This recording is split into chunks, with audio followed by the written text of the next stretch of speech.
Welcome to the Man Lucrative Podcast, Season 2. Listen, we've done a lot of living. We have. I'm sorry, I shouldn't have left you without a dope beat to step to. Sorry. Sorry. But we're here. Mm-hmm. We're here. So, how's it feeling in the new space, bro? I love this a lot, dude. This chair feels so good on my ass. Okay. The other ones hurt my butt so much. Does it? Yeah. I mean, but why? The other one was like sitting on a plank of driftwood that also moved around a lot. What's driftwood? Driftwood is like, well, I guess it's just wood, but it's in the ocean. So, oh God. So think of wood that just moves up and down and you can't control it. Okay. Yeah. So that's what the studio chairs felt like. These are awesome. Okay, so these are awesome. Yes. So Sean likes the chairs. I like the chairs too. I ain't gonna lie, I was a little bit worried about coming into the new space because I was like, I don't want to die down like the vibe for the pod. Like I wanted to still have I like it. I mean, there's there's less. You got the blue light in here. I like the blue light. You got the owl. This is our new friend. But see, the thing is, okay, so we're still working. Y'all, bear with us. We're still working on getting the set like we want it. I want something fly right here, just something. I don't know what it is. Like, we should have like a men working sign right now. What do we say we're gonna call this? This is the owl wood. The owl wood. So, shouts out to owl wood. Now is owl wood the same thing as driftwood? No, very different. Very different. This has to do with owls somehow. Driftwood's in the ocean. Completely different biomes from where these woods come from. I'll go with it. But welcome to another episode. Listen. So, we took off about a month or so? Dude, yeah. Yeah. Like a month. Yeah, okay, so, I'm going to tell y'all what's happening. What happened? Okay. So, I picked up, as y'all know, I always talk about kind of getting yourself ready for the recession. And if you didn't know, the recession is here, right? Yeah, if you haven't noticed, everything cost a little more than it used to. But what we be saying to the girls, congratulations. You played yourself. Yeah, we're in the space of played yourself now. Yeah, so we played ourselves. It is what it is. But in preparing for the recession, I picked up the hedge fund account, and my remodeling business has just been going crazy. Mm-hmm. So it started. It started with one Thursday or Wednesday or something like that. Man. And then I didn't see you for like ever. You're like, I got this job down and I'm like, all right, let me know if you need help, let me know. Yeah. But I've been trying to run back to the pod. Yeah. I've been trying to run back for y'all. I've been trying to get back. And we've also been trying to get into the new space. Mm-hmm. We've been trying to get in here and pod and all that stuff. So I said, you know what? Since we've taken off so long, we can't just come back and just go right back to the studio and like nothing happened. You know what I mean? I hate something different. Yeah. So I said, all right, let's just take this time to prepare ourselves to get in the new space. So do y'all like the new space? They do. They do. So in preparing for the new space and taking on this new account and kind of bracing the hit of the recession, I had a few things go on. I'm not going to say no names because he might look at the pod. And yes, I am. No, I'll say it because he did it. Sean, I am talking. God damn. Yo. Goodness. No, the funny thing is 2022 has been the full year of just epiphany. Yep. Epiphany just keeps coming. The epiphanizer. That's exactly what you've been. It has been a full year of epiphany.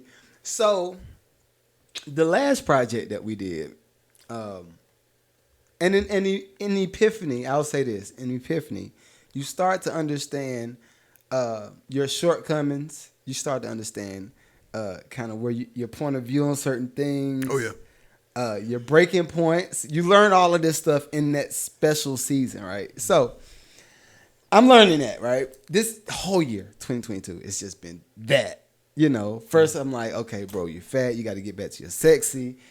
Shots out. I came back to the new season with a new body. You feel me? Look at that. Ooh, look. They got to clap for me with that one because I work. Legit. When I haven't seen you in like 3 weeks up close. Yeah. And then I see you again. I was like, dude, I was like, bro, you like shrunk, but like in the ways that it matters. Not the guns, but you went. And I was like, whoa. So, okay. All right. And I'm going to get back to that Sean story because y'all got to hear this. It's just astronomical. So, I'm starting to get into, this was what, June? I think this was June or something like that. Was it really? We started. No way. It's June. You started the hedge funding in June? No, working out. I was going to say, I'm like, no way, man. Right. I'm going to go back to the Sean story. Yeah. I'm going to go back to that. But I start working out, and it's kind of like when you cross 35 as a man, you cross 35 as a man. And I'm going to talk to all of the guys that might not know, that don't do the research. I've been doing hella research, like just man research. And I'm bringing this to season 2, right? Because I feel like it's necessary. It's necessary. Mm-hmm. So when you cross 35, everything kind of just gets soft. You get like that. I hope not. You do. And I mean, okay, let me rephrase that. Not everything. If you don't tend to your body, you start to get soft. It's softy. Like you're like a big fluffy. What's the Marshmallow Man from Michelin Man? Michelin. No, the State Puff Marshmallow Man is the one in Ghostbusters. But right. Michelin Man's the tire guy. Right. So all of the people that I listen to, like the mentors and the business people, everybody says the same thing. If you don't tend to something, it dies. Like a plant. Yeah. Anything that does not get tended to dies, and that goes for your relationships, your body, your car, your house. Like it just stops. Like everything just is. Yeah. So, like the older it gets, the more you gotta carefully tend to it. Exactly. Okay. Exactly. And it just is what it is. Yeah. That's how it works. So, I'm looking at stuff. I'm like, okay, I don't like how I look. I'm feeling a little crazy. You know, I didn't neglect. And fellas, neglect is not a badge of honor. No. It is not. That is trash. If you, because you know all of our friends and our worker colleagues. Yeah, colleagues. Yeah, like it's like, yo, to neglect yourself and say, I ain't gonna lie, I was one of those. Like, well, it's not just them; that's everybody, dude. That's just society, man. Like I got fucked up that night, dude. I got so fucked up. Like when you get fucked up, it's like, yeah, man. It's like a badge of honor. It's like, dude, what? You got fucked up, man. It's not. Which I mean, back then, you can joke about it, and you could be like, you know, if the objective is partying, then you partied the most if you got fucked up. So it's okay.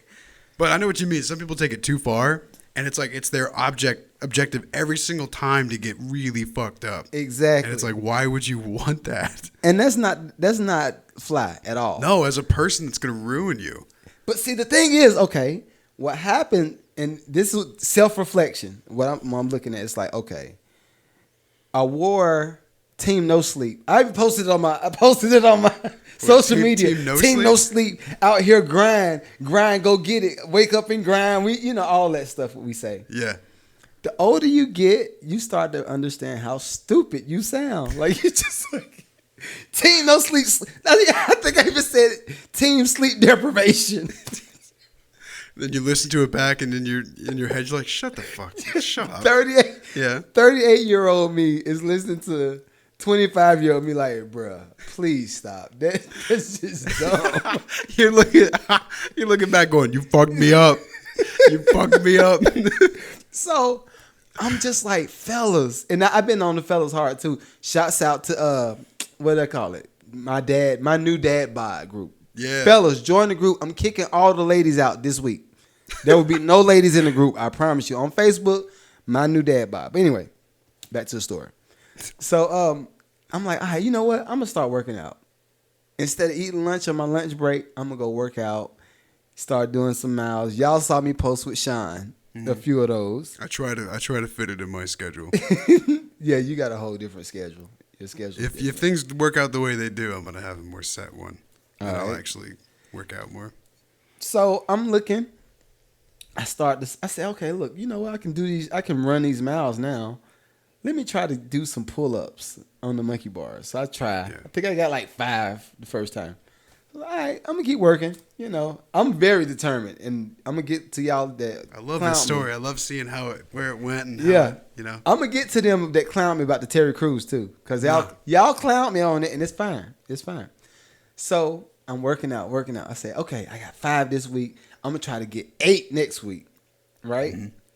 I started doing sets to 10, 4 sets of 10 pull-ups.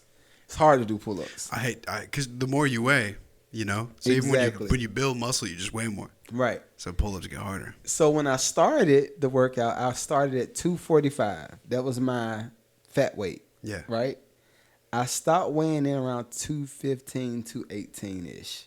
And I ain't weighed in no more because I'm more so going for the look now. Yeah. But it's just like, yo, the mindset. I was starting to do 4 o'clock a.m. workouts. Dude. And then lunch workouts. 2-a-days every other week, like, and I might go back to it, but we'll see. But now I'm in the gym to get where you needed to go. That might have been necessary, right? Plus, they say, I'm curious. Did you feel better when you did the 4 a.m. workout during the day? I actually did. That's what they say. As soon as you wake up, they say you really should like go outside, like breathe that air. It's not going to be sunny at 4 a.m. Right. But still, you should sweat and be pretty active as soon as you wake up. And the rest of the day, apparently, you'll feel great. Well, I think what happens is if you decide that you're going to do a 4 a.m. workout, right? You have these it's a demon and a demon. No, it's like a demon and an angel on the shoulder. Yeah. I would say demon and demon, but demon and angel. The angel is like, all right, you're going to get up at 4:30. It's about 10. You need to start going to bed, right? And then the demon says, team, no sleep. Sleep. But the team sleep deprivation. Stay up and just stay up till it's time to work out. Yeah. Oh, that's awful. That's awful. Because then you'll work out and then you'll be dead for the rest of the day. Yeah, you won't feel good at all.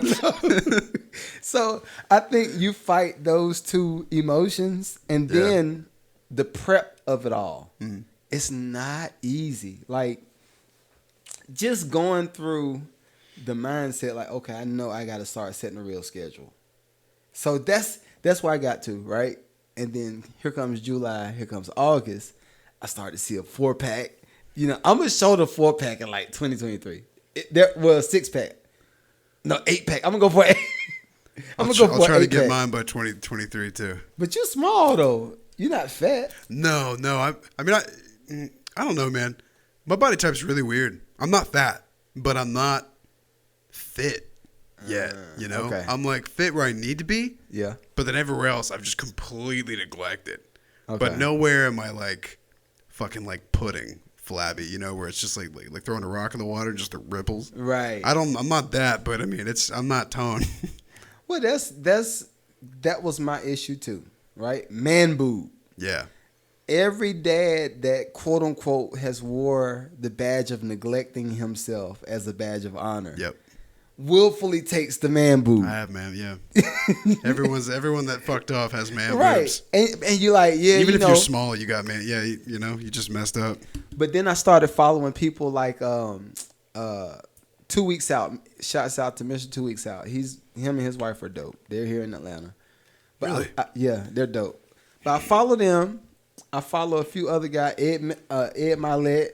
He's like a dope coach, whatever. But then I start looking at how they schedule everything. And I'm like, okay, I know they're probably doing 10 times more than me. And they're still fitting in the workout. Gosh. So it's setting priority and then eating right. Yeah. And then like it's just been different. It's different. So that's been the time that I've been gone from the pod. I'm trying to better myself. You have. I mean, yeah. Thanks, Sean. Yeah. Thanks, guy. Good clap, man. I'll give us a clap. How about that? Pause. I haven't done anything. Pause.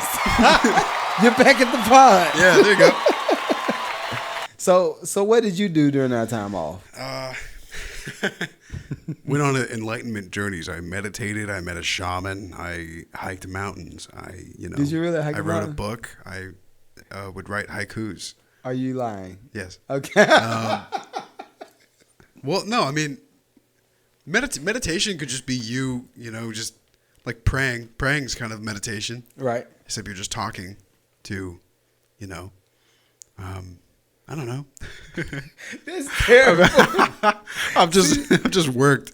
I haven't done much. I've just worked and tried to find new ways to, I don't know, get your mind off bullshit, you know? Okay. Which it's kind of like trying to seek enlightenment. It's just not to worry about.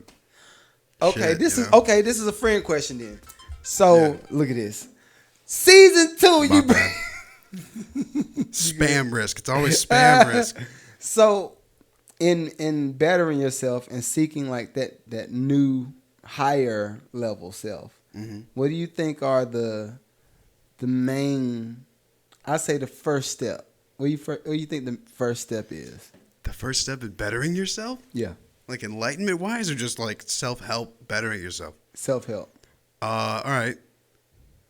I don't know if you should make a list of like all your problems and like write them down so they're structured and you see what you gotta do. Even like the littlest ones, you know? Okay. And then do just the small ones first. Because if you make all your problems into one giant beast, you're never gonna slay it, you know? Right. You're never gonna win. But if you make them into a bunch of little ants and just squash them, I mean, it's a lot easier, right? So that's I like probably that analogy. It's probably I like the first step. Okay. Yeah, just pick them off, pick and choose, and also just like, it's so easy to tell people, oh, don't worry about it. But like for real, like stress and like caffeine and nicotine and just all the stuff you can do to help yourself forget about it literally makes it worse. Yeah. So you're helping yourself by just getting through the stress right now. You know, it's okay to take like an off day, go do what you like to do. Like I'll watch a movie or something, right? Right.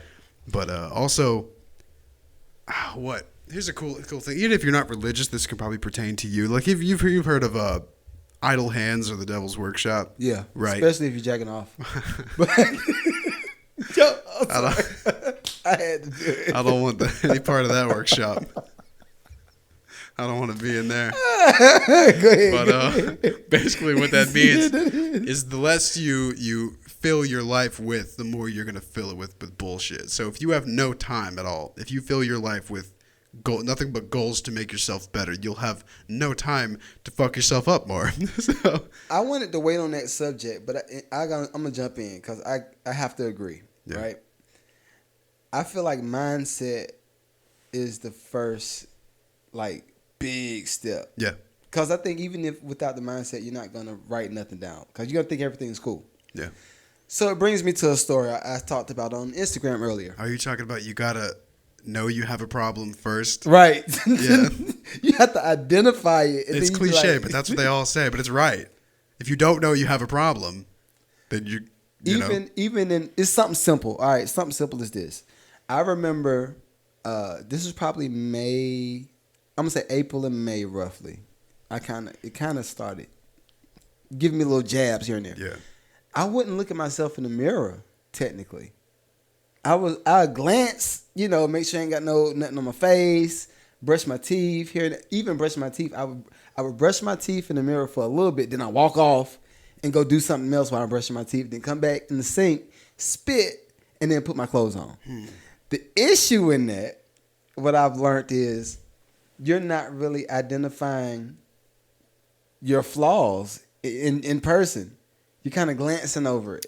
Yeah. You're not acknowledging who you are in that moment, in that space. Now, since I've been working out and doing this, the beard care, all that stuff, I'm looking in the mirror more. I'm like, okay, what's this? Identifying the flaws. Okay, what can I can do this. I need to do a little bit more ab workout. You're seeing your progress instead of seeing, but what before you're just seeing. Yeah, or ignoring before. Yeah. Yeah, I'd rather see the progress than ignore, all the problems. That's true. Yeah. So, self-help, right? Mm-hmm. I made a comment on Instagram earlier, and Reggie kind of gave me his insight, but I still was like, Yeah. So, what happened was this. And I know you'll probably be like, well, dang, you talking about me? You're young, so I'll give you somewhat of a pass. Okay. I saw someone in the parking lot at work playing with the remote control car. My first. Why is this me? No, because video games, all that stuff. Yeah. But you're a gamer, so it's cool. Well, yeah, but I also know that like too much is a problem. That's why every time I play, I'm like, why? If I'm not, I wish I could just be making money from this. Because then, okay. yeah, because I'm good at it and I have fun and I know that I'm probably a little more like I'm pretty colorful when I play, so it's fun to watch. But yeah, no, just doing it alone, you're just killing a lot of time. Exactly. So and learning nothing. I made the comment. I said, "How you a grown ass man playing with remote control cars and you ain't made $1 million?" I know you're not. You ain't made $1 million yet. You're doing the activities of a person, an unfocused person. So that's true. I mean, no, like I do not deny it. Video games are for people who look, dude. If you're like making 6 figures and you're having a great life and you're getting shit done when you're at work and you come home, you play Call of Duty. That's different. Hell yeah, that's different. Yeah, go for it. But if you're you're perfectly able to do whatever you want. You're perfectly fit and you're on welfare, but you can sit home and play Call of Duty all day and do nothing. You are not the same as that guy. I'm just saying. You are different. I'm just saying. Yeah, no, I get you. I know what you mean. So, the comment was, it shouts out to Reg. He's like, he ain't wrong. That might be his mental getaway or something like that. Yeah. So for me, my response is this. Pick another mental getaway. I don't like it. You have to like everything, Robert. You know those people who put on the VR headset and they fly the drone with like controls? Yeah. And like you can make mad money with that. And that was my parallel. Yeah. I said, okay, if you want to play with the race cars on the whatever, what do you call it? Remote control cars? Oh man, I know it. If you want to play with those. Anyway. I forgot what it was called. If you want to play with the little cars, how about you do it in the drone form? Yeah. Right? And then when you do it in the drone form, now that's an official skill. Because now somebody can hire you as a real estate agent to come out, take pictures of the roof for this inspection report. Yeah. And now you just made $250 from a hobby or this mental break that you like to get. But do these little... I'm trying not to cuss, but you're putting... Oh, my bad. I already ruined You're putting these little remote control cars and you're a grown-ass man Bro. Yeah. So he brought it to work? Yes. That's a little hard to forgive. Even for me. Like if I brought like my Nintendo 3DS to work, I'd be like, you're at work, dude. Right. It's different. But I don't want to shame anybody for doing that. It's okay. Shaming. I'm sorry. But like, especially the work that we do. Right. Ain't no way. I mean, I might have like a couple hours of downtime, but I just don't think it's worth bringing an RC car. And my point is this. Yeah. If you do that in your 20s, because I think Buddy like 20-something. If you do that in your 20s, and say you waste out of 1 week, you waste 10 hours. Because you might do a little bit at work, then you do a little bit at home, do a little bit at work, do a little bit at home, do something on the weekend. You wasted 10 hours a week. Now you do 250 times 10, right? Where you could have drove a drone over a house. That's a drone. Yeah, I couldn't even think of the word. You fly a drone over a house. You make 250 times 10. It's 2,500 per week. You do that every week. You make 10 grand off of a hobby. Yeah. See what I'm saying? So I'm just like, what are you doing? Pick another hobby. Yeah. I see what you mean. But I have to let people do what people do. Yeah. I'm just me. It takes all people to make a world, the RC guy and all. It's pretty funny though. All right, so now that we got that out the way. I had an experience, and we got a few things. I know you got some stuff too. I had an experience when on my trip to North Carolina. Shouts out to my little cousin, DeAndre, and his wife. They just got married. Shouts out to them. Congrats. I'm still a marriage advocate, even though I might be a little harsh. I might be a little harsh in my opinion. It's good. But I'm a marriage advocate. So, the morning that we went to. I was about to leave. My family said, "Hey, we just want to take you out to breakfast. You take me? You take me? Or is this gonna be like you take me and then you pay?"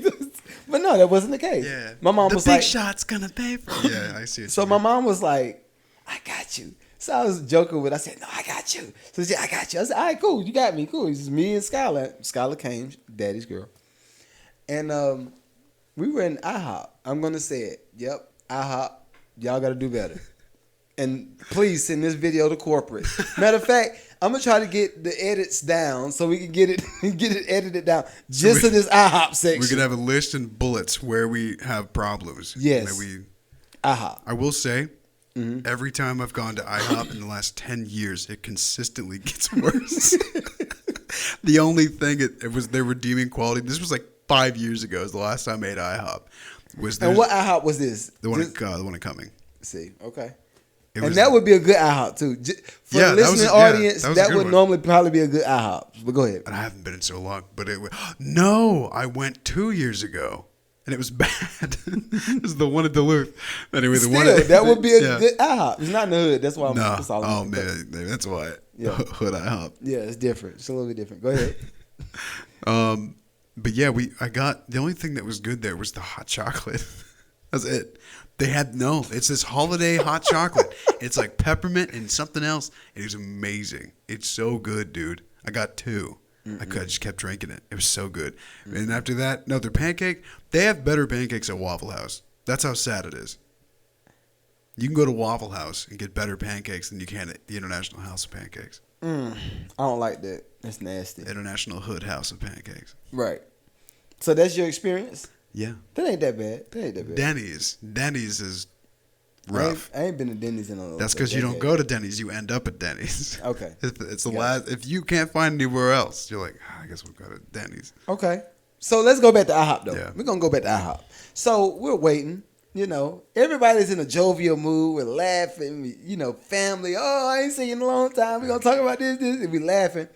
And then my aunt from Chicago points out the fact that, wait, we ain't ordered our food. We've been out here for like an hour. So everybody at the table's like, you're right. So the waitress comes and she's trying to, give us the talk. She says, yeah, they have to squeeze the oranges in the back. So, what does it have to do with my pancakes? What does it have to do with the order? You haven't even ordered the food yet. Just gives water. So, bruh, she says, well, it was a big party and we had to tend to the big party. We had some people to quit. And now we're trying to figure out, how we can, manage everything. But be patient with us for a little bit longer and we got you. So, me and my family, we're pretty, we're forgiving. Yeah. It's like, all right, we'll wait. It's cool. So we go back to joking, we're laughing, whatever, blah, blah, blah. My aunt says it again. Wait. She ain't came back yet. It's another hour this fast. Wow. We waited for 2 hours. Whoa. So she did bring drinks. I will say that. She did bring drinks. Oh, good. 2 hours in. But 2 hours in. And the restaurant starts to get kind of empty. So I'm like, wait, hold on. You just said a while ago that you had to, get these big parties out the way. And then you come. So we're like, okay, we're just hungry now. Can we just order? She says, yes. I said, cool. Mr. Nito Mike Man here has been on a health journey. So what did I order? You guessed it. Spinach and mushroom omelet. Oh. Right? That actually doesn't sound that bad, to be honest. It don't sound bad. No. Right? Don't sound bad. So everybody else starts to ordering the food. We're like, all right, cool. The food is ordered. Yeah. And I'm not putting down the waitress because she was great. She tried. Well, I never blame. Yeah. Because sometimes they can't do anything about it. She tried. So what happens is this. She brings the food out. And, I'm going to say it this time. The chef said a big fuck you to Joe. That's what it says. They bring out the my mom's omelet. It has, do you know what government cheese is? Government cheese? Government cheese. She says government, but it's government. But well, it's like government. the Kraft singles? It's like, yes. That's what I was raised on. Look at you. What? I'm glad you know what Those are the government cheese cheapest cheese, man. I used to eat those, yeah. I would go to the fridge and just open up the Kraft singles and just eat them. Interesting. Yeah, that's good to know. Because I mean, that's what string cheese is. See, Sean is actually half black. I've been told y'all this for the longest. We just have similar experiences of being raised. I mean, we were both raised in kind of like off the road kind of towns. You know, that's where Cumming was like sort of. Well, where I was way north. Okay. You know, they're pretty far from like the actual town. You have to drive like 10, 15 minutes. Interesting. To get to like the actual. Cool. Yeah. So my mom gets the omelet with the cheese on it. Government cheese on top. Normally when you get the omelet, it has what? The grated sprinkled cheese. It looks nice and pretty. That cheese right there. So I said, okay. She's the only one at the table that has that cheese on her omelet. Everybody else has the grated cheese. They ran out. No, they did not. So what happens is the waitress says, "Oh," so she comes back with a bag, like a dime bag worth of shredded cheese, in a plastic dime bag. So my mom is funny. She just starts to make, "Oh, so you just give me the dime bag of cheese?" I said, "Etiquette, Mom, etiquette." So then I start to chop into my vegan omelet as I thought. And what do I find? Grades of ham. I haven't had ham in, I don't know, in at least 10 years. Yeah. Wow. I haven't had no ham. So you ate ham? I did not eat it. I started to pick it off. Okay. And I thought you bit into it and then you found the ham. No, I didn't. I'm not hood. I have a little bit of, I'm a little bougie sometimes. You're more bougie than I am. I break the omelet with the fork and then I just start, because I was like, it's ham in here. So I open it up and it's filled with ham. So my cousin's wife says, "He's a vegan and he don't even eat ham." She said, I felt like it was you. She said, "It's cooked all in there now. He can't eat this." I said, "You know what? Take it away." I said, "This is no big deal. I'm going to eat the ham." But no, I'm not going to eat the ham. I'm going to eat the omelet with the ham juice, But I said, you know what? I still have to pod tomorrow. And here we go.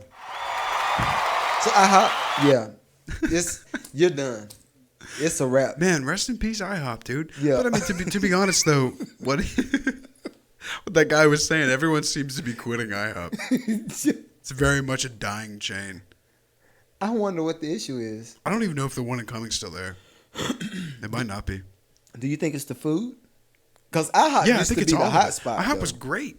IHOP was like where you wanted to go for breakfast. You know, if like you woke up Saturday morning and you didn't know what to do, go to IHOP. Right.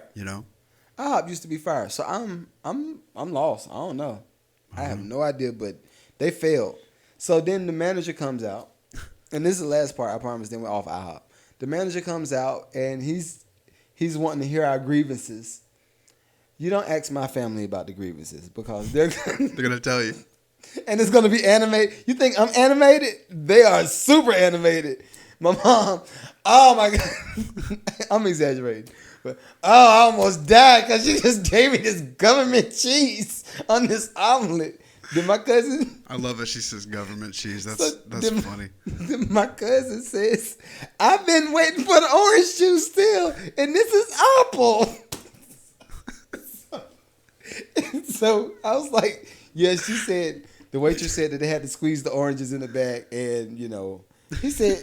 And where are they? So the manager says, "Squeeze the oranges." So my cousin says, yes. The waitress said they had to squeeze the oranges. So I have apple juice. It was like a Ben Stiller movie. Sounds like it. Yo, it was hilarious. Dude. But. Yeah, IHOP, y'all lost a customer. It's like some Tyler Perry shit. Yeah. It sounds like. Yeah, Tyler he got a good movie out there now. You're really? gonna have to see it. He got a good one. Oh. He got a good one. You're gonna have to watch it. Okay. But yeah. That was our IHOP experience and we're done. I'm not going back.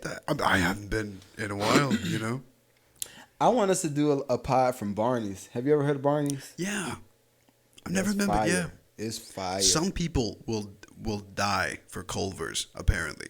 Really? Yep. Some people love in Florida. They're really good in Florida, apparently. There's like, they came out of nowhere, but there's like 5 in like where I live now.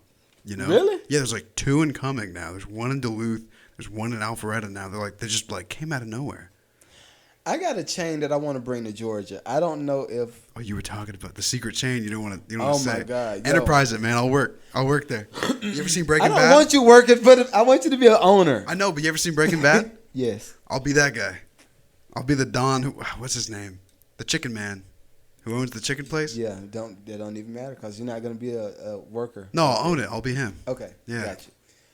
But if I bring this chain to Georgia, just like have you had Bojangles yet? Yeah. Okay. No, I've had Bojangles before. It's the one I used to live right across the street from one in Duluth.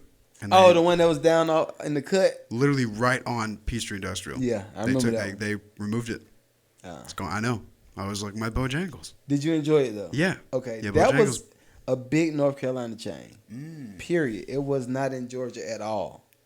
I figured it was, I'm thinking of Popeyes, Louisiana. I figured Bojangles was But no, it's the same one. Yeah. This is like, because when I saw that one on Peachtree Industrial, I was like, oh, it got Bojangles. If I bring that restaurant that I'm talking about right now to Georgia, it's over. Hands down, it's over. And if they don't allow me to license out that restaurant, I'm going to mimic it. And I'm going to rename. Do it. I'm saying it on the pod. That's like infringement. I'm going to have to erase this part of the pod. No, they don't know what you're talking about. You could be talking about. I could be talking because I didn't say that. And it's not illegal to do what they do. It's Wendy's and Burger King. It's the same damn thing. But it's different. But it's different. But it's the same shit. Okay. It's burgers, chicken sandwiches, and. Okay. I go with it. But yeah, that would change the game because I think what happens is a lot of the times when you're on the go, as we are, you're driving all the time. You do your 9 to 5. Do you do a side job? Do you do this, and that? You look for certain chains that'll give you the gratification of being at home, right? Like if you get a smoothie, you want it to fit. You want it to kind of feel like you made it at the house. Yeah. Not some powder. That's why, American breads. Oh, Atlanta Breads is like that. What's that? Atlanta Bread Company. Oh. When I get an Atlanta bread sandwich, it feels like I made it. It tastes good. Like when I go to Panera, does not taste like so you're just giving them free commercials? Sure. You're giving them free commercials. Atlanta Bread Company. I'm not co-signing that, but go ahead. Tastes like I made it. Go ahead. Yeah. Oh, that's their. Yeah, because you can get so you a gave sandwich a slogan and a commercial. Tastes like you made it. Wow, for free. I like that. Yep. Good job. It's season 2. Starting off the bat. I didn't know we were giving away free money. Might as well. Copyright, Mad Lucrative Company. Copyright. Yeah. But it's not just a network. It's a network, man. Since we're on restaurants, last restaurant, I went to local grown, I think it's local homegrown or local green in Georgia. We went there the other day for lunch. And when I tell you, bruh, that joint was fire. Like, it's called Local Green? I think it's called Local Green. Okay. A local grown, local homegrown. See, we're giving everyone commercials. Yeah, we give today. Them. I mean, just because on the health journey, I know how hard it can be to find healthy options. Dude, that's all I know in town is tropical smoothie. Exactly. That's it. You know? Shouts out to Mike. Yo. I think it's local grown, but I'm not going to take local. This is where I entertained you. Yes, it is. So, I'm sorry. How's everyone's day going? What's the first thing that came to mind as soon as you said, oh, Mad Lucrative, that's another episode out today. Yeah. I wonder if this one's going to be as uninformative as the last one. No, even in that, okay, it's a truth moment here, yeah. Right? I listen back to certain pods, right? And I'm cool with how we talk. Right? Yeah. I'm cool with fun. I think we can still have fun and be informal at the same time. Oh, for sure. But what I noticed is a lot of people's podding. Everybody's just podding. You got to pod. And everybody's just talking about just random shit. So I'm like, okay, how can we kind of rebrand just a little bit? Not take away from what we do, because a lot of y'all like how we talk, and it's cool. That's we're good. Gonna keep, I like that. We're going to keep doing that. But I'm looking at where we are with mental health, for one, right? Everybody's in the slut bucket of the recession right now. Everybody's getting facials. You know. You know you're fucked if someone said you're in the slut bucket. I've never heard of that. Everybody is in the slut bucket of the recession, and it's up to us To save podcasters. I don't say save. We're gonna save you. No, I can't save you because if she don't want to be saved, don't save her. If you're in the slut bucket, you can't be saved. It's that too means late. this can get very vulgar. It's never too late. It can be very vulgar. So Have a come to God moment and get out of the slut bucket. But just like crabs, whenever you get out of the slut bucket, they drag you back in. Jay-Z said a line though. What? Jay-Z said a line. He said, like crabs in a barrel normally bring you down, but what we need to do is be like crabs in a barrel and bring everybody up out of the barrel. Do you know what? Do you know like why he said that? No. Yeah. So crabs. Okay. If the reason they don't ever like fishermen when they catch crab, they never put a lid on the barrel, because crabs every time one almost gets to the top, they pull them back down. Really? Yep. Every time. Every time. So none of them ever get out because they're like, fuck. Yeah. I don't know if it's a like, no, I'm getting out thing, or if they do it for like safety.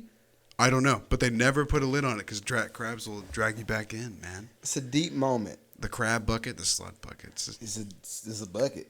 Yeah. It's a cesspool of everything. But I think what happens, especially in our space, right? The creative podcasting is creative. It's a creative space. I think what happens is we have a lot of torment and just bad stuff that's happened over time. Oh, for sure. Like everyone. Right? Yeah. But with creatives, it's that much more harder because you don't really have a main source of income. No. And if you're creative, if your talent is your income, and then you do get this big break. Then you sell out.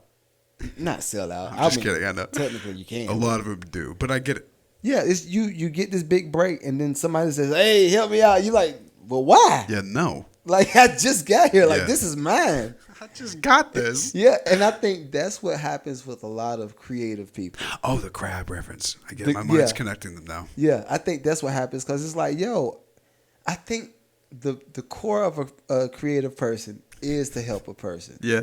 The core is to help.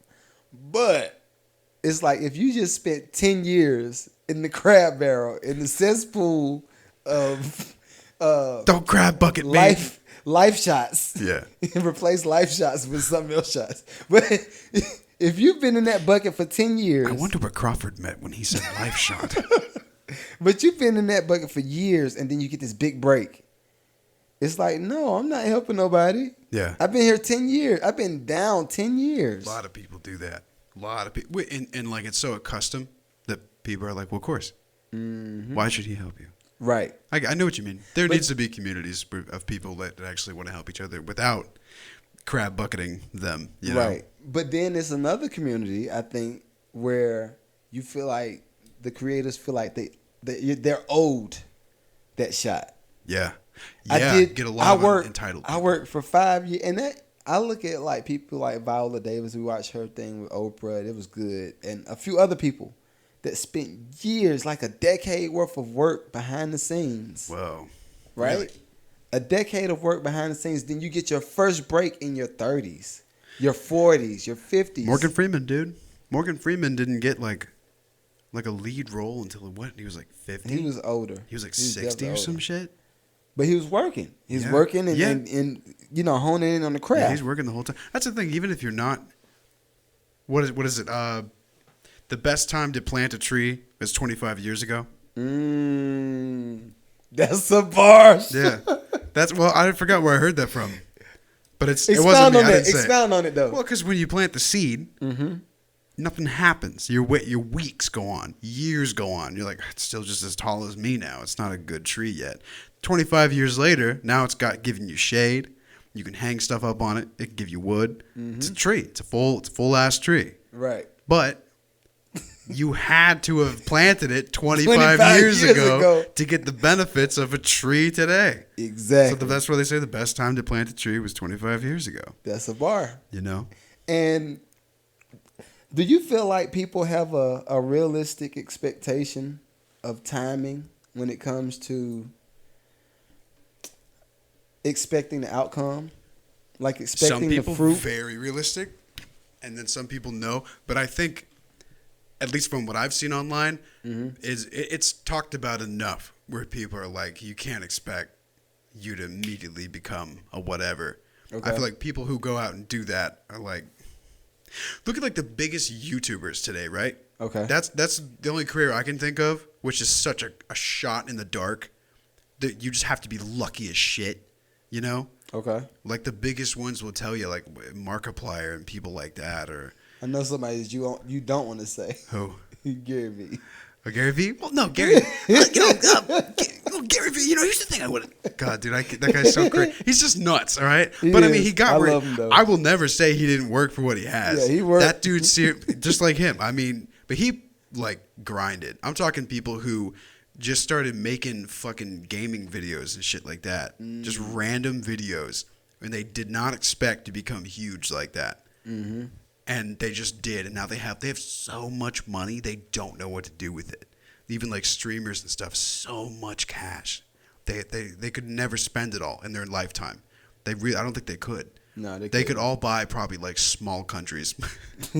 You know, it would destabilize the planet. It was but Well, go ahead. Well, no, just like that. You know, none of them really counted on it, but now that's kind of inspired like a generation of kids today who think that they can just make a video about Fortnite and then become instantly famous. Yep. So a lot of people are trying to like really home that in. You know, I watched some people who were straight up to your face, just don't become a creator. Just don't. Unless your brain physically makes you like you working your job right now makes you physically ill and you know you have to go do it, then it's like, you have no other choice, go do it. But if you have options, I feel like people use that as a escape route though. Like it's like the kid that the I want to stay home from school syndrome. Oh yeah. I think a lot of people use that, and it's like they know they're going to get some attention from it. For one, that's huge. Do you know how many creators became creators just to get that attention, dude? To get that fucking hit. Exactly. Yeah. But see, for me, and that's why I've told anybody that I've coached, if you get into the creative field for the hit, for the rush, for the accolades, for the people to you killed.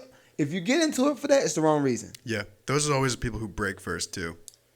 You're gonna be on coke. Yeah, you're gonna be on something. They get like canceled or some shit, you know, because they just couldn't handle it. Right. Yeah. And I just be like, okay, y'all got to figure out a better perspective of how this works. So for me, I've been in the holistic point of view. Mm.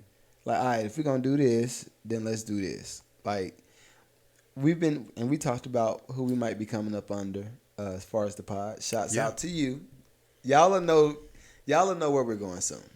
But very excited. If we go up underneath that brand, and my main reason for entertaining going underneath that brand is because it's like, first they're a conglomerate. They've been doing film, TV, movies, all that for years. Those are the first ones you showed me? Yes. Wow, yeah. If we go up underneath that brand, right, it's not even necessarily about the money. No. It's about, for me, and when we had our meeting with Tracy, Tracy's still here. She's bearing with us. Very cool. I hope to see you again. But when we were talking, money was not even the first thing in my mind. The first thing was, okay, well, we already have a pod. They want to start a podcast division. Mm-hmm. Why would we just come underneath them? Yeah. Since we're rolling already and keep creating content. Mm. And now we have that brand that we can lean on for endorsements, for whatever. But it's not about them paying us. Even if they want to eat off of the views, guess what? You're bringing so much value to us. It's ridiculous. You know what this sounds like? You ever seen a guy named Mr. Beast on YouTube? No. Well, he makes so much money from his videos that he puts it right back into the next video. Like I have seen him, yeah. One vid can make millions, but he'll put that millions into the next video, so it just keeps going. Right. So really, I wonder how much he really honestly makes. He probably doesn't make. He probably makes a good bit. But I mean, but if he would have just like run away with one of his videos' money and not put it into the next video, guy would be insanely rich. But that's what you're saying, right? Like it's not about the money. It's right. It's for the people. You make content for the people because you like it. You want to. You want to be creative. So and people feel that dirty, greasy car salesman vibe too. If you get into it for the money. Oh yeah. I've seen some creators that just like they go on, hey, I'm and you're just like, I can tell you're slimy. You're so slimy. Like yeah. And the part that kind of puzzles me, it's a little bit. It puzzles me just a little bit. I'm not getting teary-eyed either because this is a touchy subject. But you take time out, right? As I did, to write the book. You give people the promo code. Yep. Tell them it's going to be $5, $10, right? And then they'll send you a DM either for free, that's one, or send a DM and say, hey, I get paid Friday, right? My point for writing the whole book was you not having to wait to get paid Friday. Yeah. You get it now. You come up with the trade, the skill, all that stuff now. Mm-hmm. And if I ask for $5 or $10, and you like, and you're gonna make 1,000, 10,000, 20,000, just depending on how your thought pattern is. It's puzzling. Wow, it's already kind of like you just saying that. You've already failed me. Like, you got to spend money to make money. So if you show up expecting the tools for you to make money to be free, you're not gonna understand how to make money, man. But see, even in that, okay, I say that, right? And no shade, no shot, because I would love to be on their platform at some point. But you see the EYL network. They do what is it, Invest Fest here in Atlanta. People pay $297 for a ticket, floor ticket, VIP $1,200 for a ticket. Meet up and lunch, brunch, whatever, $2,500 for a ticket. I've been to something like this. And I'm just like, what is the issue? Like, I'm telling you about $10. You get your mind right. Mm-hmm. You come up with the plan, execute the plan. Yeah. Now you're in a position to charge $1,000 for whatever. You know what? I think it makes people feel better about themselves that they paid a bunch of money to go to something, rather than paying for the material to read it, to learn, to become better. Like, well, I went to. Take example. I went to, it was, so I thought it was going to be an acting workshop, right? I thought it was this big, they're going to bring a bunch of stars in who just made, stars in who just made a bunch of indie films in Atlanta with their own crew. Right. And I was like, that's really what I want to do. Because me and my friends, I know some amazing, talented, like, filmmakers. Okay. And we did, like, the 48-hour film challenge with these guys, so talented, right? And we, like, entered it into the Atlanta Film Challenge. So I wanted to get learn to get better. How do I, act better? How do I, manage my time, their time better? How to improve ourselves, in terms of making the short films. And so I got there, and I felt and we paid for it the whole fucking time. It was them just like patting themselves on the back about how they did that movie? Yeah. Yeah. Come on up. Yeah, come on up. And tell me, how awesome did you feel when you did that? Like, that's pretty much what it was. And I'm like, why am I here right now? I paid like $20. It was just 20. Thank God. $20. And everybody in this entire place paid 20, huh? How many people were there? They like more than half. Exactly. Like a lot of almost all the seats full. And I was like, we all got suckered into watching these 4 short films where only one of them was good. I'm not going to say what this is. Okay. But if they know, I'm sorry. Like, only one was pretty decent. And then even then, and then half the time they were like, now what does it feel like to be a black filmmaker? And I'm like, this is about making money, dude. Like, we all just paid money to watch your film. No one's paid money to watch mine. Right, So clearly you're already doing better than I am. Why are they sitting you down talking about random shit while we just sit here and then we clap when they tell us to? And that's the issue. And that's that self-absorbent, like, I'm here to take as much as I can you could take. really and then when I learned that they're the ones that put the event on, I was like, this was all just hey, come look at what I did, and you can too. How do we do it? I won't tell you that. Exactly. But it's like, what? So that all of that stuff is puzzling to me. Yeah. I don't like that people, and honestly, I feel like it's more than that. I feel like some of it is, I'm gonna go to the event so I can post it on Instagram. That's what I mean. They go there to be like, yeah, you don't know where I was? Yeah, I was at this acting event. I learned how to become an acting god. It's like, did you? Right. Not really, but I went. I paid money to go. It's a music industry rule from back in the day. I'm talking about like, this probably like 90s, maybe even 80s, right? Well, people weren't taking no like snapshots back then. So 90s, early 2000s. When you come in the studio, there's no pictures. We're not taking pictures. We're not doing autographs. We're there to work. Yeah. Right? I kind of appreciate that concept now because I feel like now everybody tries to parlay, I got a photo op with so-and-so, and then they use that picture to bring them credibility in the business, and then they're going to charge somebody else for something because I know so-and-so. And like, you don't know them. You just got a photo op with them outside of IHOP. The dirty ass IHOP. Like, the girl I was... we were talking about getting on Sound and Wave. Yeah. One of my friends. She had a very, like, very famous, I'm not going to name her, but a very famous person, like, try to produce a track for her, and this person has worked for, like, A-listers, right? So she showed her the track, and this person was just disrespectful, just rude. It's always like just that, like, bro. That's bullshit. And then, so she's like, oh, my God, man. But that song of hers... It's like over 1 million plays on Spotify already. And I'm just like, the song that she said was shit. Right. So I'm like, yo, you don't even know what you're talking about. I'm going to tell you what that is. I'm spilling some of the secrets. Season 2, we spilling all the secrets. I'm giving y'all the juice. Squeezing the oranges in the back. I'm squeezing the oranges.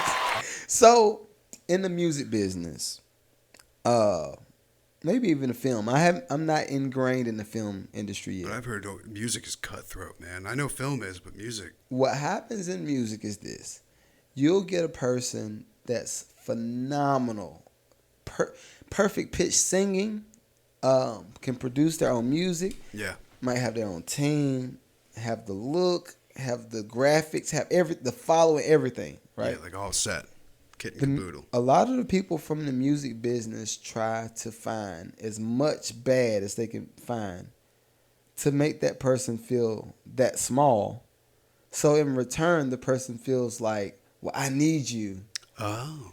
I need you to do this for me because without you, all of these things that you found as a flaw within me, I need you to help me fix it. Where in actuality, the artist comes in perfect whole. They have everything. They just need money. Yeah. They need money to push it. Just sign me. Yeah. Right. I know I'm already there. That. Yeah. And I've just noted that's the trend. Because I remember one person, I'm not going to say no names. Yeah. But me and Shamir had did a album. And the album was flawless. The mix was perfect. I paid people to mix it. I didn't mix it myself. I produced it. She wrote it, this, and that. One of the comments was, well, I don't know who produced it, but they used them little bitty drums with that old sound, and I'm just like, wow. So when they say that, the next it's like clockwork. It's like 1, 2, 3, 4, 5, 6. Like, you know how the clock starts to turn. It's coming. After they say that, it said, well, we got some producers. Oh, you son of a We got some producers that can really produce you. And, you come to our studio and this state of the art, this, and they try to sell it. Yeah. And now the artist has that little bitty thought, well, maybe it's not that good. Maybe what I did is not that good. Maybe I actually have to. You're such a salesman, No, Exactly. You don't want that. What you want here is this. Exactly. It's like, shut up. You're just lying to me to make. Yeah, and I know. The music business does that. The music business will never stop doing it. It's what it is. It does that for years. It's going to keep doing it.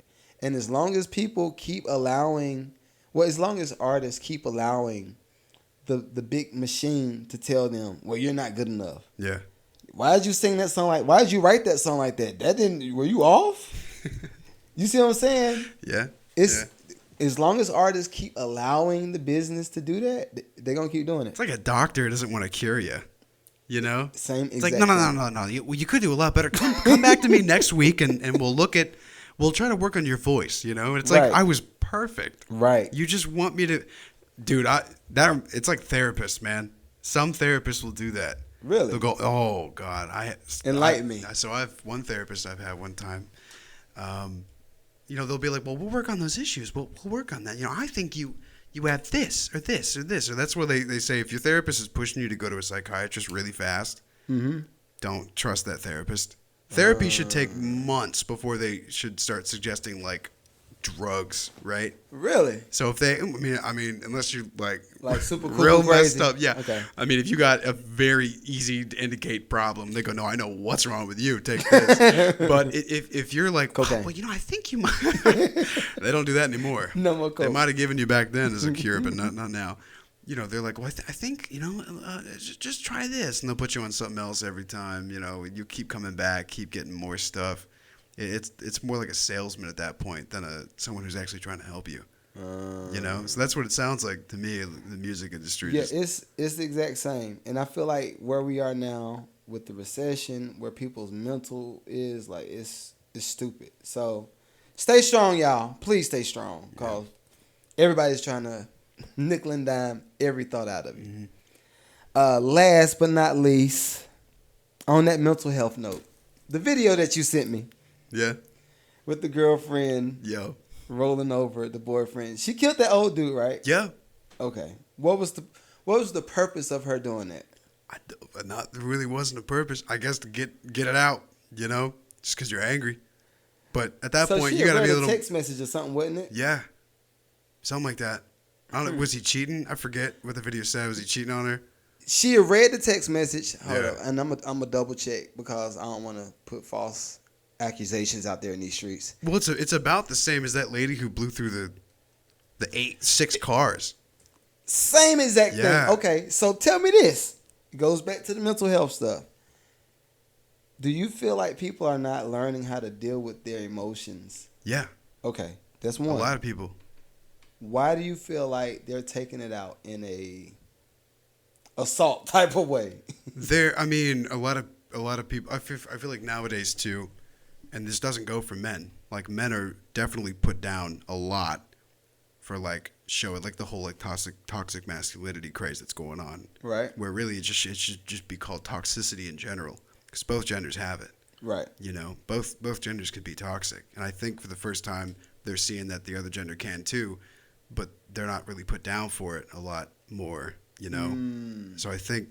But which I mean, those people were unhinged though. They're not normal, nice people, you know? There's no way you can do that. But were they before? Maybe. That's my point. But I don't think you can be. You got to go down a pretty dark alley to get to that point. I feel like a lot of people do that.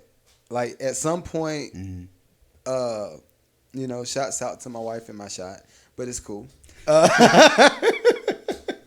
But I think some people really just get into...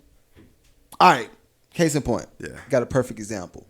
If you are a person that's normally to yourself anyway, right, and you become cool on the internet, right? Oh, I know what you mean. See what I'm saying? I know what you mean. And then you get into like a relationship with like the girl that drove through the cars, or the girl that drove over the old guy and ran over the boyfriend. Those to me are people who have been so self-justified their whole lives, who have never been told like, hey, you're fucking nuts, you know? Exactly. Because like, dude, if I know someone nuts, you walk around them, you know? you don't get into that conversation. You don't want to. You don't want to be the first guy to be like, hey, you're kind of fucking crazy, you know? Because then they're gonna go off on you. They're gonna lose it every you know? time. And so, but then it just builds up, man. It just builds up, and I feel like when women are crazy, you just let it go. You're just like, oh, I can't tell her to calm down. I can't, you know. To give the women some bail, it has been some crazy dudes that went out, you know, and killed. Of course. No, in no way am I saying that.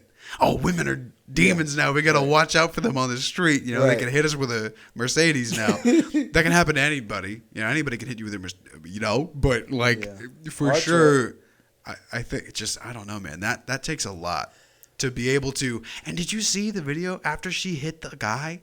She got out and started beating the shit out of the boyfriend.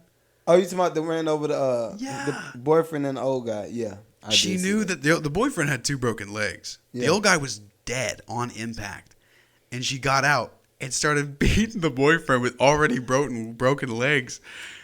Bruh. She stepped over the old guy that she killed.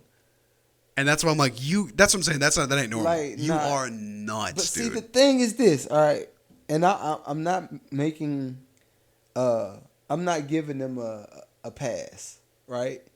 But I think it still goes back to people not knowing first how to deal with their emotions, not learning their breaking point. Yeah. Right? And then also, that's true. If you don't know, and that's the year of epiphany. There's probably a lot of people who don't know. If you don't know your breaking point, and then once you get to the breaking point that you've never experienced, you don't know how to deal with it because you never learned what it was. Wow. So I feel like mine's moved though. You know, I feel like in people who've met theirs. Oh yeah. But you're aware. Oh yeah. That's the difference. I've met mine and then I've moved it a couple times. Now see, if you're anything like me, I've suppressed mine for decades. The getting into the space of like complete rage. Yeah. I suppressed it for decades. This year I finally met that guy. I can't say that. I met him one time in college. I'm not going to say what I did because I'm not incriminating myself for nothing. Oh my gosh. It didn't result in death. So we'll say that. A good ass whooping, yes. I know what you're talking about. Yeah, I was going to say. But you know, I remember that breaking point. That's one. It was probably one other one, like in middle school. Really? Where it was just rage, like complete rage. Yeah. I'll tell you about that off camera. And then the third one was this year.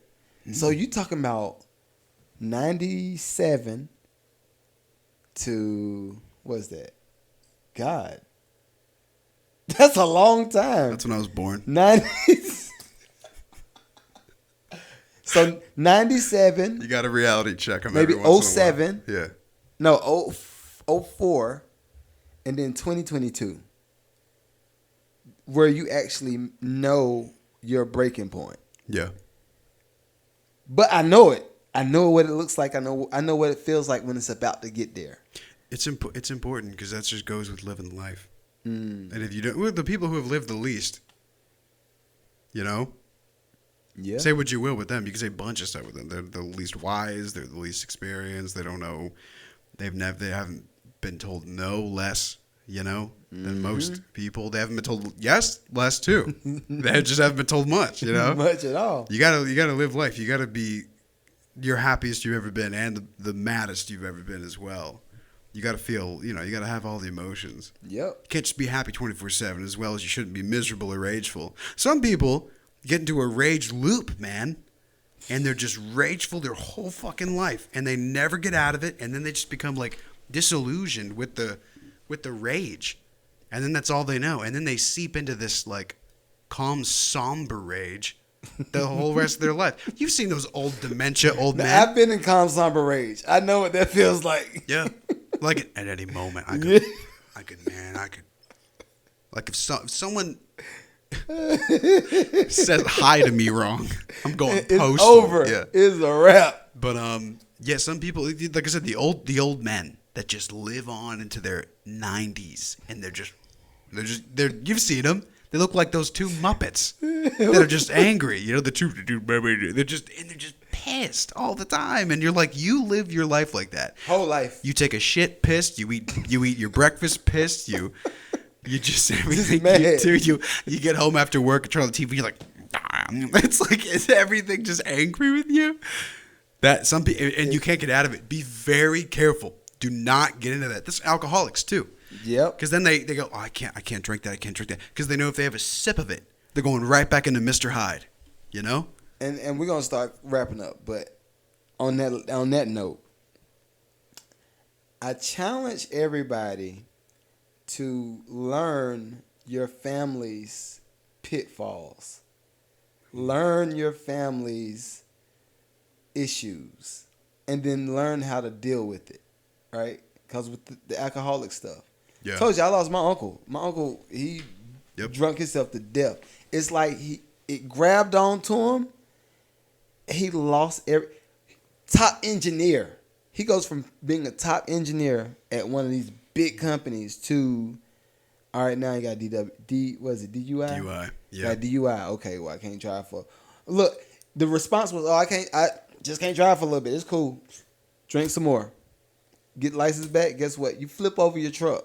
Yeah. You flip your truck over. You're drunk. Guess what? Your license is done. Gone. Yeah, after 2. How you gonna get to work? You have no more job. You have no job. You go from making $100,000 a year to zero. Yeah. You get more drunk. Your job wants to call you back to come back to work because you're a top engineer. You can't function. Dude.